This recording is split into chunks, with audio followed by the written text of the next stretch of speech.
मृत्युंजय ठाकुरे हर हर महादेव शिव शंभो धवलेश्वराय बालालिंगाय नमो नमः।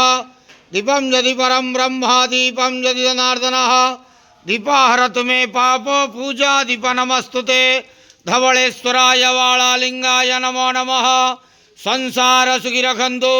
आज शुभ गुरुवार रे समस्त श्रद्धालु भक्त मानक आश्रीपद करंतु, मनस्कामना पूर्ण करंतु, कर्म क्षेत्र उन्नति करंतु, ग्रह रिष्ट खंडन करंतु, जगतर मंगल करंतु, विश्वर कल्याण करंतु, आपणकर नाम प्रकाश करंतु, सेवकर डाक श्रवण करंतु, समस्त गुआवसा भक्त मानकर मनस्कामना पूर्ण करंतु।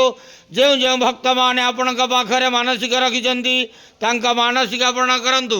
प्रभु धवलेश्वराय बालालिंगाय नमो नमः। संसार सुखी रखंत आनंदे गवार हरि बोलो। आज शुभ गुरुवार रे समस्त श्रद्धालु भक्त मानक आश्रीपद करंतु आनंदे गवार हरि बोलो। बाबा धवलेश्वराय बालालिंगाय नमो नमः।